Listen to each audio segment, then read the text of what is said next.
Vivian, welcome to the How I Became podcast. I am so excited to chat about the business you're building, your journey, how you got here, the ups and downs, and everything in between. The podcast is called How I Became, reflecting on who you are, where you are, and all that fun stuff.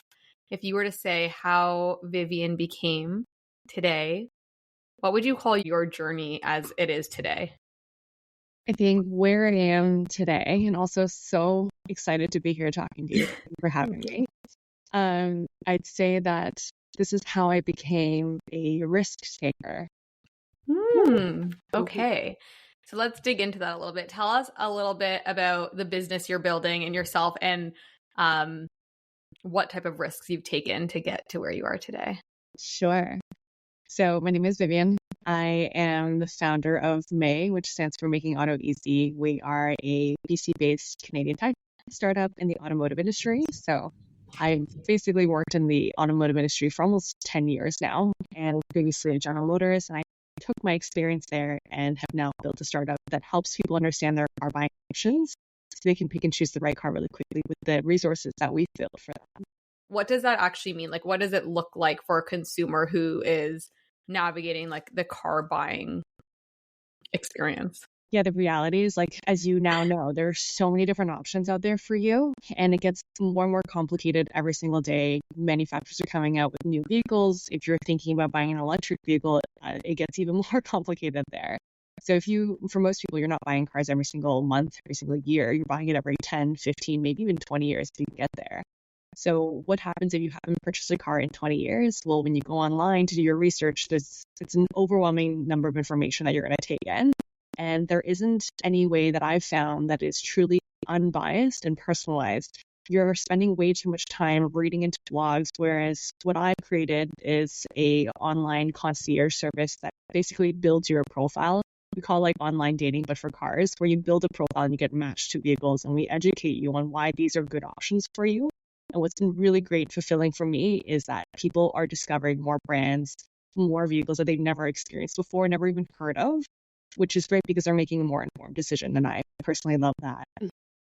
That's really cool. And what was your passion or interest in getting into this space? And maybe this is like not cool of me to say these days, but I feel like women in automotive is not very common. So I feel like making a mark as a woman in leadership and a woman in automotive is really interesting. So I'm kind of keen to hear about that side of your story as well. Yeah. It's kind of one of those things where, like, I'm not really sure how I got here, but it just landed this way. So I did a marketing competition at university, and it was sponsored by General Motors. And that's kind of how I got my first job. They handed me a set of keys to a vehicle and then a medical dealership that I was responsible for. And they just set me on. And I basically consulted on behalf of GM for 7 years. Wow. And it was interesting because I got there, and if you've been to a dealership, generally, like, it's older men who own these dealerships, and they're generally Caucasian. I was 21 when I started, and I walked into a dealership. I'm young, ethnic, and I'm female, which is like funny trifecta of working in the automotive industry. But I personally loved it. And I think just learning from the industry, I thought it was so fascinating. And what ended up happening was I became the go-to person that people come to when they had their car buying questions, like, Vivian, what car should I buy?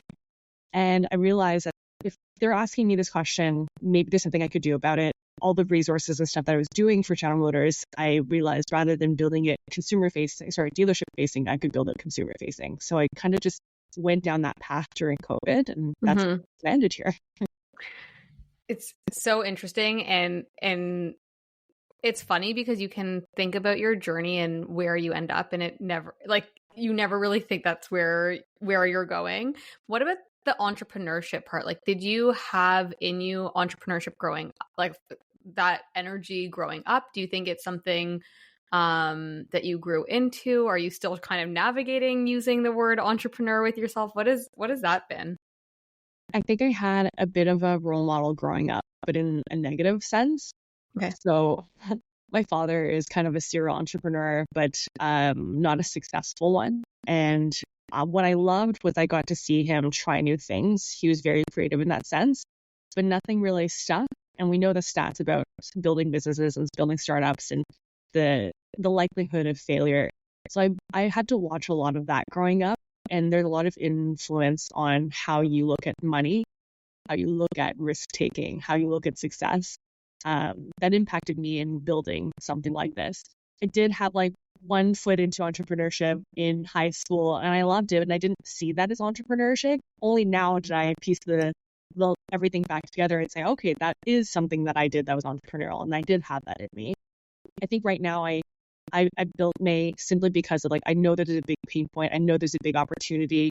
I would love to see how I can build myself into this successful entrepreneur. But I do have a lot of things holding me back because of the experiences where I watched my family struggle.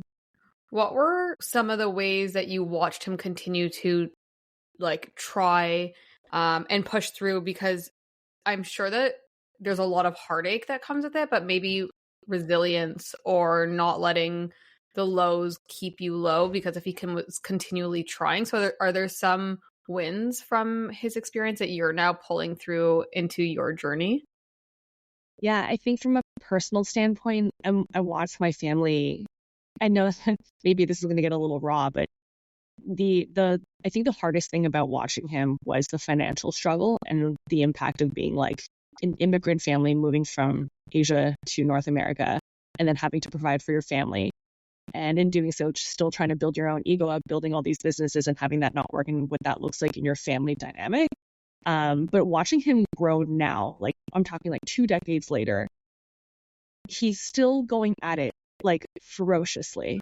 And that's really impressive to me for someone who's just starting. And I love that even when things are not going right in his day, that he'll sit back and find small things that make him happy and realize that he's still got a good life. And even if it didn't work out, he's still willing to try. And I think those are some of the things that I know that I can still learn from him now. I was at a event last night all about entrepreneurship and founders, and it was specifically on Jewish entrepreneurship in Ontario. And one of the themes that came up, as like a lot of Jewish people immigrated from all over the world after World War II, it was a bit of entrepreneurship by force. Like it wasn't necessarily a choice, but you're coming here with nothing. You have a few skills from back in Europe or wherever you're immigrating from. So entrepreneurship just thrust upon you. But I kind of hear you telling the story about also immigrating, your dad going into entrepreneurship, and perhaps there's a bit of like an immigrant story that when you come to a new place, you can't necessarily go directly into a profession or go to school. You just got to start hustling and making money. So was there kind of that bit of the story of your dad's journey getting into entrepreneurship? And do you feel that even without seeing his success or seeing him be like super successful, you see that energy and that passion that's leading you? Because a long-winded question, but one, like, what was his drive for entrepreneurship? And then why were you not scared away from it, but rather you like dove into following his path? Yeah, that's a great question. I ask myself a lot why I'm not more scared. Yeah. I am scared for sure. But I think my parents grew up in China, and they lived in a really big city where at a time where commercialization was really growing. So the opportunity to make money was massive. You could do anything and you'd be making money. So there was a lot of big wins and a lot of big losses he would tell me about. I'm not even sure if he doesn't know that I'm telling these stories, but he would make a lot of money overnight and then next day lose it all. And that was just part of the business. And I asked him, like, did you cry? Like, how do you handle that? I would be absolutely devastated. I'd be curled up in a corner crying. And he goes, no, like even my mom was like, no, we just dealt with it. We just like moved on to the next thing. And it was just part of their routine. And I thought that was so strange. Whereas if something like that happened to me, like I would shut down.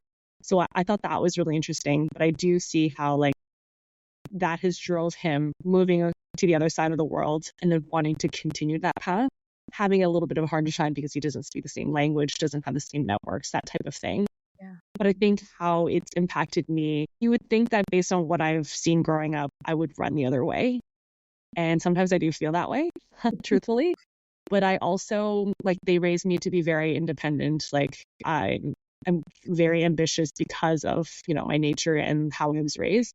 So it's really hard for me to turn back from that. Like, I want to succeed. I want to be able to find fulfillment from the things that I've done and learned and make something that makes a difference in other people's lives. So I think those are the things that drive me to entrepreneurship still. It's so fascinating. I want to touch on the independence piece a little bit and how you found your independence. Of course, there's an element of your parents raising you and the nurture of that, but as you're building this company and figuring out exactly who you are and going from more of a consultant role to being a founder, how have you defined and built your own independence and perhaps away from identifying with your dad's journey, but having your own journey as well? I always think independence is like funny because it's not something that I chose. It's something that just like has to happen. I have a couple friends. We always joke that we are the eldest daughters of immigrant families, and there is a type of personality that comes with that. And independence is something you learn really early on. But building a startup, like if you're, especially for like sole founders like myself, that independence comes immediately. A lot of people say that entrepreneurship is very lonely, and I do agree with that. And suddenly you no longer have this team that you can collaborate with. You have to build a vision. If you're fundraising, you need to pitch your vision. Like, that needs to come from you. You need to show that you're the leader of this story, this idea, this business plan.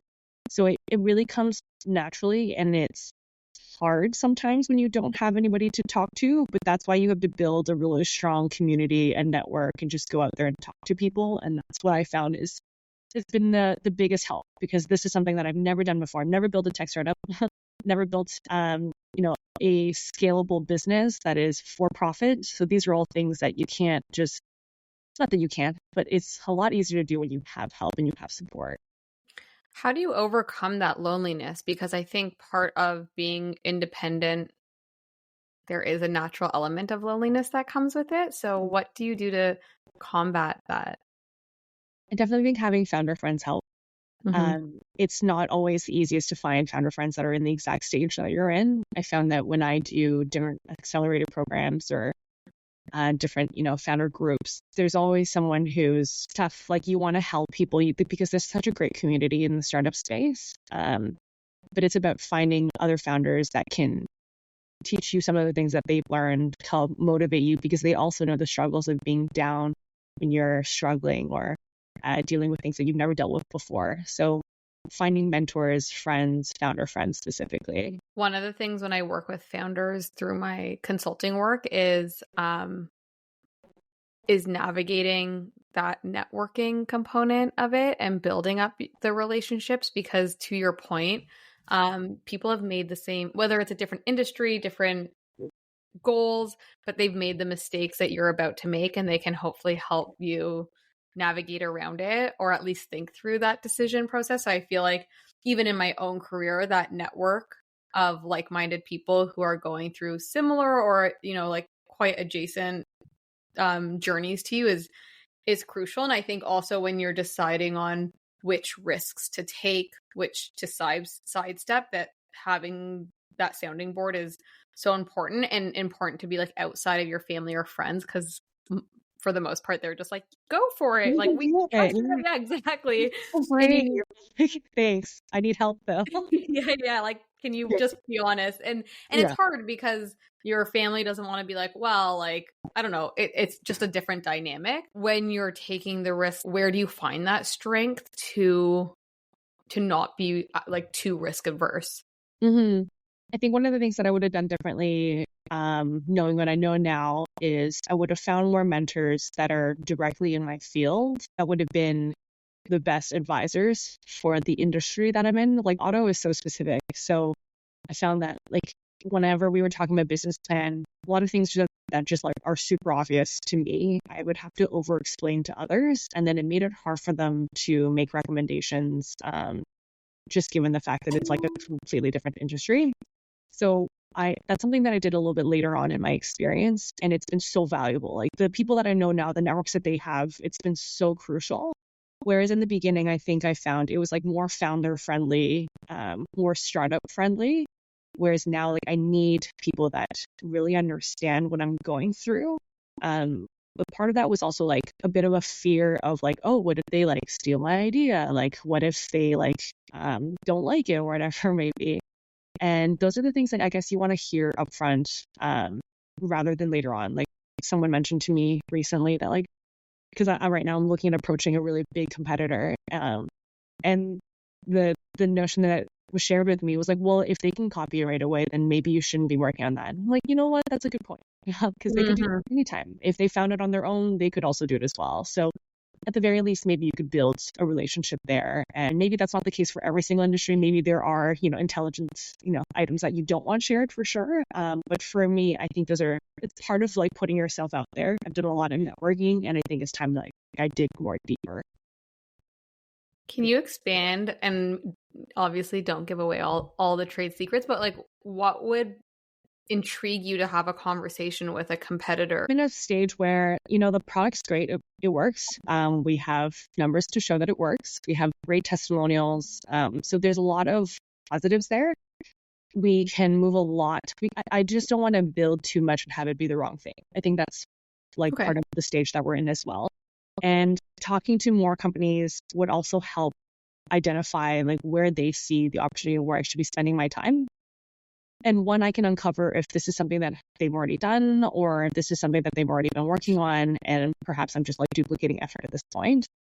I do think that there's opportunities for me to partner with them and have them license our product. I think that's what I'm looking for, is like I can go to every single dealership possible and sell this way, or potentially I can go work with a partner who already has a bunch of dealerships and then launch it quickly. That way, learn a lot faster. And I think that speed and the growth of that would be really beneficial to learn, and also to help really figure out like where our business is going. Earlier today, I was having a conversation with a colleague about competition, and he was saying we should check out what the competitors are doing to see how we line up. And it triggered a memory for me from a previous company that I was at, where we were encouraged to not look at the competitors at all and have no inkling of what they're doing. Yeah. And the hypothesis there was that if you see what they're doing, you're going to like naturally start to follow suit. And then you're always one step behind. But if you're ignoring your competitors, then you're building your own journey. You're really thinking about the consumer and what they need versus what is the competitor building. But I never really thought of alternatives to that, but I feel like you just presented an alternative where it's, well, what if there's an opportunity for you and your competitor to build together or do something that helps you both grow the market or grow within the market, which is such an entrepreneurial like hustle way of looking at things. Yeah. And I think like it depends, right? Like you don't obviously want to like give them everything up front. And I definitely have had conversations where like, whoa, I probably shouldn't have said that. And I like ruminate in it for like days and like, oh no, what did I do? But then nothing actually came out of it. Like I just like overthought. But I had a previous mentor who told me that she ended up selling her business to a competitor, but it wasn't the biggest competitor, but it was the one that she had a relationship with. And she purposely avoided the biggest competitor because she was afraid that they would try to like take her ideas. And what she realized is, had she started building a relationship earlier on, she could have sold for more money to the bigger competitor because of the relationship that she could have built over that time. So that was like a lesson from her that also encourages me that like, okay, maybe I should go talk to Auto Trader, for example, who like to me is big and scary, but there's also a lot of reasons why like me being small and nimble and agile are actually going to be beneficial to be working with them. Right. So there's a lot of ways to look at it, but I do think that exploring your options is the best way you're going to just be able to make an informed decision about what to do next. You're still in the earlier stages of growing and building this company. And I think that comes with a lot of burnout for a lot of entrepreneurs because there's no work-life balance at the beginning. One, because you're passionate and you see a problem and you're just like, go, go, go. But also because if you don't go, go, go, then you're probably trailing behind someone else. So I'm curious to know about your theory or like your thoughts around work-life balance, does that exist for entrepreneurs, and kind of how you are finding navigating that in this world? It's really tough. I think work-life balance is something that changes. It's like a scale, right? It changes depending on what's happening. You and I have talked before, like we've both have had a lot of personal things happen recently. Like I got married, I moved into a home, we renovated for 4 months, I broke my arm. So like there's a lot of things that impact your ability to be able to focus on the business.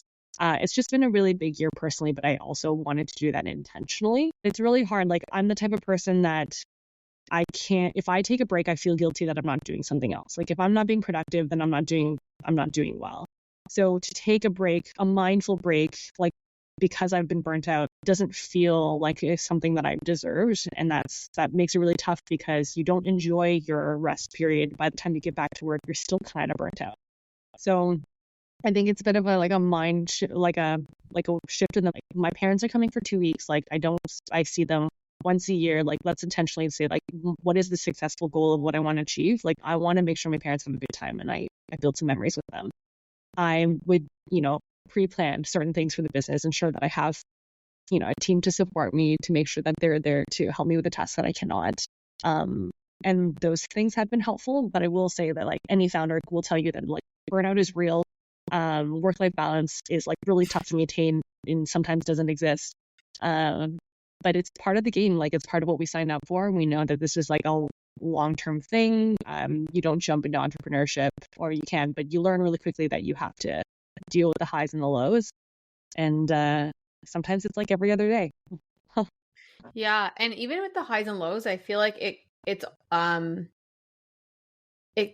if you're thoughtful about it, it can also be paced out a little bit. To your point, your parents are coming, so maybe it'll be like a bit of a slower 2 weeks while they're here. But then, the week before and the week after is like balls to the wall, excuse the phrase, and like you're just going for it. For sure. I do think it's taking me a while.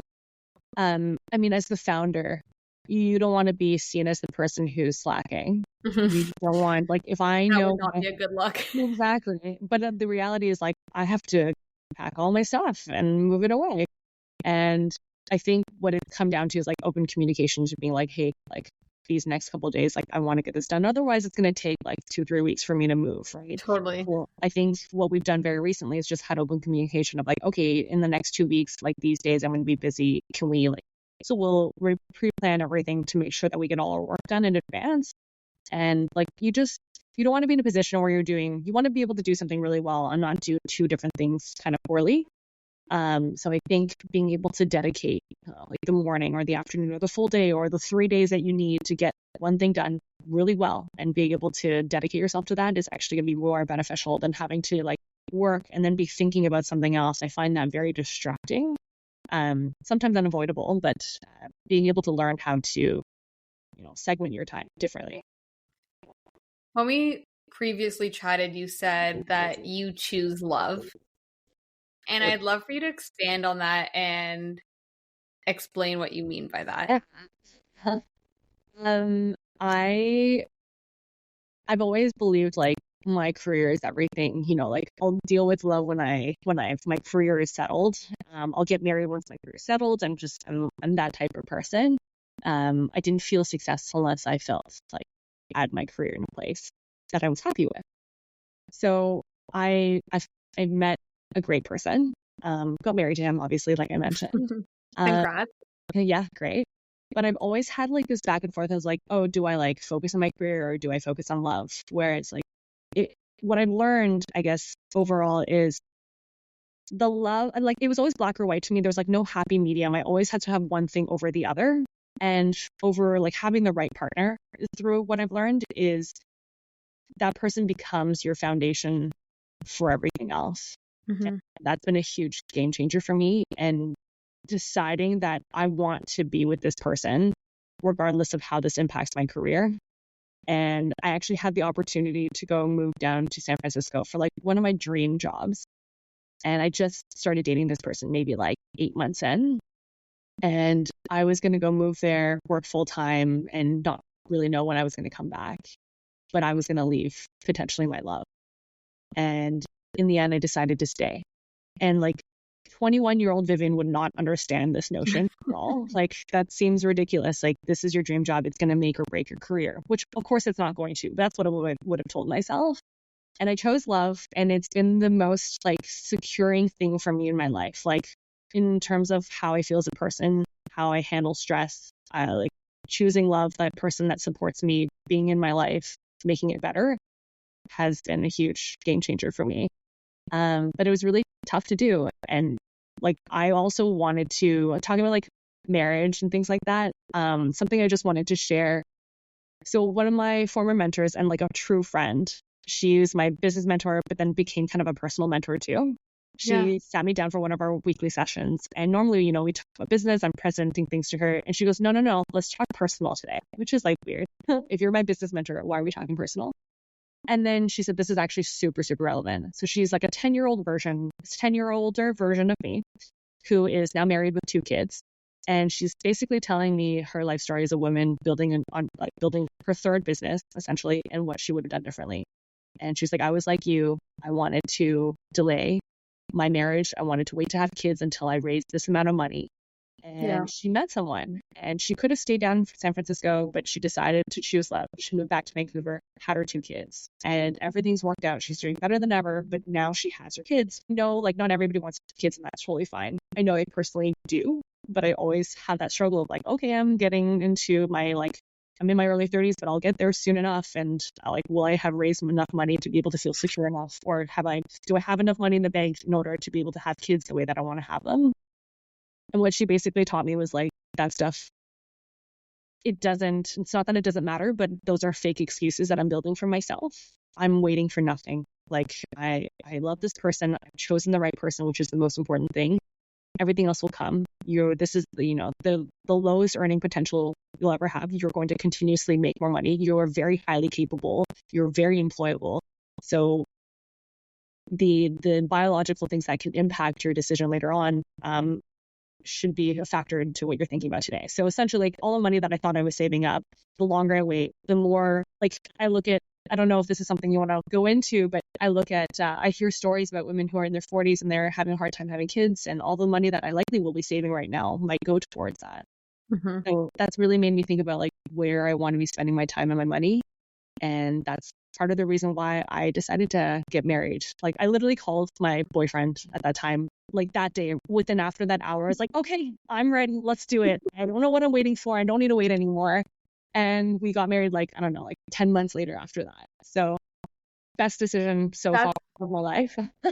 Yeah, I love this whole story. I love your mentor. Like, wow, what an incredible mentor to like see your thought process around business and be able to like key into your personal life as well and give you advice there, which it seems like from your smile and the glow that you are making the right decisions. Mm-hmm. And it's so relatable because I have a baby on the way, and I've always wanted to be a young mom. Like, that to me was, I didn't have the same like thought process as you, but now knowing like I'm about to have a baby, I'm like, oh my God, my career, my podcast, my, you know, all the things are like, I know going to be paused, and it's a really scary thought, but hearing you say like, you'll get like, it doesn't end everything. Like, you can pick things back up. You can figure out how to continue building your career or your business or whatever it may be. But I think so many women go through that. And I say women because it is a little bit different on the men's side and how their journey works out. And funny enough, to your point about waiting, the founder I had on last week from a company called Sprout is all about supporting women and families, like anyone really, through their fertility journey, because it is getting pushed later and later, and people are having more open conversations about their fertility journey and what that might look like. So thrive and continue to grow, you know, as you move and break your arm and get married, and when you have your baby, and, you know, figure out that next part of the journey as well. Yeah. I think when we talked about your family, it was kind of what drove you to entrepreneurship, and you've been really successful in the journey so far. So if you reflect back on what has gotten you there or like key milestones, is there anything that stands out to you? I definitely feel like one success is like it's progress. It's work in progress. I I look at my success as there is obviously one point of success, and I want to make sure that people remember that there's like those different milestones of success. And for me, I feel really grateful for my successful moments where I put myself out there. You know, that's where I've learned the most. That's where I made my biggest moves. That's where I've had my biggest learnings. And that's in putting yourself out there in like pitch competitions or going out there on LinkedIn and reaching out to a bunch of people or testing out a different product and then talking to random people. Like there are things that I've struggled with where I thought that I couldn't do. And then as soon as I put myself out there, it kind of just happened. And that's from like a bit of preparation, a bit of luck. Yeah. For sure. So I think to my success, it's been the ability to like actually bring my vision to life, which comes from going out there and doing the thing, regardless of how scared you are, regardless of whether you think it's going to fail, regardless of how long it takes. Right. Sometimes, you know, you don't feel like going out there and talking to a bunch of people, but if you can take that time for yourself, be mindful, you know, build yourself back up, talk to your community, your mentors, your friends, your founder friends. I think that's what gets me there every single time so far. I know you started in the pandemic. So what did those like initial weeks, months look like? See, I've always felt like entrepreneurial, but like didn't feel like I had the right idea. I always thought I was going to be like someone else's number two. And I was going to bring their vision to life. And this idea kind of like hit me like a brick during COVID. And I'm a very visual person. So I like was writing it down on pieces of paper, but it wasn't enough. So I was living in a condo that had like floor to ceiling windows. And I just took dry erase markers and I windowed my entire apartment with my business plan, everything, my marketing plan, my business plan, like people that I would contact. And I would just sit there in a chair and just stare at it all. And it made it feel so grand, so surreal, so like it made it so exciting. And I still do that to this day. Like when I'm struggling and I can't see the bigger picture, like I will just draw my flow and like where my mind takes me on a whiteboard. And it's been one of my favorite things to do is just whiteboarding. And then I have photos of that, by the way. Like I hope you captured that. Okay, good. I do. Like even in my bedroom, like I have a picture of myself with like my feet out, just like all of my notes. Amazing. Yeah. And then I started looking online. I hit Google and I found the forum for women entrepreneurs and I joined one of their e-series programs. That's where I learned about fundraising. That's where I learned that was even a possibility. And then suddenly I have like all of these people in the startup community reaching out and saying that like if you have questions, happy to support you. And that's kind of how it started. You suddenly just build your network so quickly once you start attending these networking events and join them online. They were all online at that point. But I still think that was like the best way for me to get my experience in. I also at that point decided, okay, if I wanted to go build a startup, I have no experience on the tech startup. So I decided to actually join a tech startup. So I left my corporate job, worked at another automotive tech startup. And wow. yes, that's I told myself I'd give it like a year and a half, really know what it meant, what it was going to take. And then I decided to go full time in May. And no regrets since then, I'm assuming. No regret. Any big pivots that you've had in the business to push yourself more towards success? I find that entrepreneurs often struggle with the pivot versus like the idea of giving up on an idea. Like at what point do you pivot or tweak your business versus like you just got to keep pushing through? Yeah. I had a hard moment with pivots. So basically what we were building was this double-sided marketplace, consumer facing. And I've had multiple people, including this former mentor that like I was like is a person that I trust, tell me that like maybe you should think about something else. And I was so driven, and the fact of like, she built a double-sided marketplace, and warned me, like, it's really, really hard. It is one of the hardest things you can do because you have two different customers, potentially two different business models. And like, you only have so much time and so many resources. So despite that, like, my idea, it made so much sense. Like, I had so much support from the community. I had so much support from customers when I talked to them, anybody that I talked to. Like, when we pitched the idea to press, it was really well received. So it felt like the right thing to do. But as it turns out, she's right. It is really, really hard. Yeah. You only have so much time, so much money. We're bootstrapped for one. So knowing what I know now, we decided that perhaps we can build a B2B version. And that was one of the things I was actually kind of avoiding because I really believed in the consumer side so much.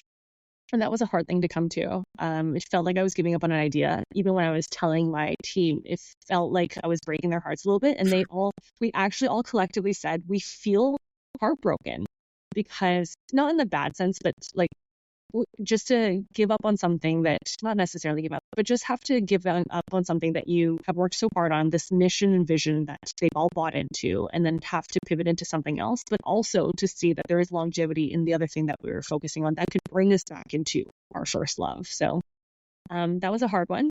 But since then, like, we have pivoted into B2B. We do have still our consumer facing product. We still spend some time there, here and there, just for learning purposes.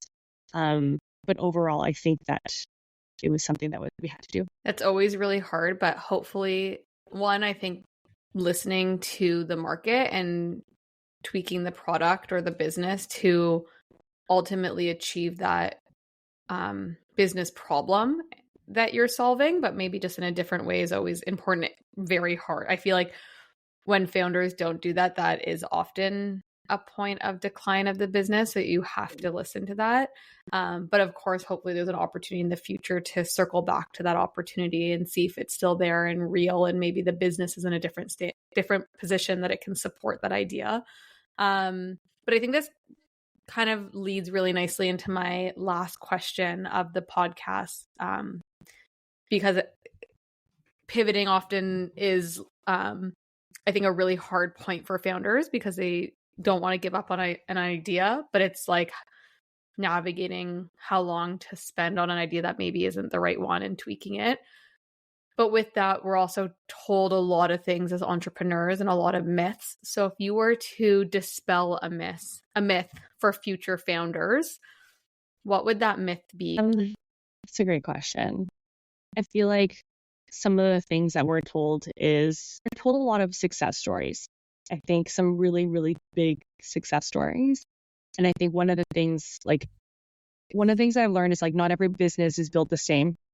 You could be building a tech startup, a scalable tech startup, or you could be building a small business. And those are two different things with two different funding strategies. And a lot of times when we get into entrepreneurship, we are told this like the Uber stories. And we all go down that path of thinking we need to raise money a certain way, we need to act a certain way, we need to be part of the same communities, and it's not necessarily the case. And I think that's one of the things that I've learned is I'm not building the same business that everyone else is building. I need to talk to different people, and that's okay. Like, if I'm not building this 100x tech startup in Silicon Valley, that's okay. I'm still building a viable business that is bringing money in and is successful. And that's where my product lies. I think that's one thing that you'll get there eventually. You'll find out where your business is, and finding success in what that means, as opposed to comparing yourself to others. I love that myth. And I think it's really relatable. And before we close out, I want to circle back to the beginning when we talked about risk taking, because every entrepreneur, I think, battles a little bit with what is an appropriate risk for them in starting their journey. When you reflect on what risk taking you have done in your journey, what kind of comes to mind, and what can you kind of close us out on that thought? As someone who is not the best at taking risks in the past, I like being good at things. I've realized that it's all of these little risks it's all a calculated risk. And that's something that was taught to me from my therapist when I was starting May. And I was getting really anxious about, kicking it off. Like, what if it fails? Like, what if my friends find out? And that fear of failure, that risk, actually is something that she taught me to reframe in a different way, because she asked me, like, are you actually building something that's risky? Are you doing something that's risky right now? And I thought to myself, like, well, technically, no. I have 7 years of industry experience. I have the financial means to support myself. I have built a very successful business plan on my windows. So she said, you made a very calculated risk. Therefore, it's not actually that risky. Like, what you think is a risk in your head isn't very risky. So it's about reframing that. And when I do find myself in positions where I'm afraid of the ambiguity, afraid of, failure of this product versus one that I built before, I think, we talked about pivoting, like that's how you learn. That's how you know it's going to succeed. And if you're making a calculated risk, maybe it's not actually that risky after all. So I think all the things that I've done and being a not risk taker in the last 2 years, I have become one because of every small and big decision that I've made, which feels really great. I love closing on that. I really like your note about reframing the risk, because there's always two sides. Like, if you're choosing to go in this direction A, and you can reflect on the risks there's also going to be risks in going on path B. And I really like that positioning. And I think that's a perfect note to close on. And I really appreciate you sharing and being vulnerable about how you have felt around being a risk taker or not, and the support of both your mentors and your therapist to get you there, which I think is also a really important thing to acknowledge in entrepreneurship, is that having both family, friends, mentors, therapists to support you in your journey is incredibly important and helps, navigate when we're okay with taking risks and when we're not. Couldn't agree more. Thank you so much, Vivian. Thanks so much for having me. So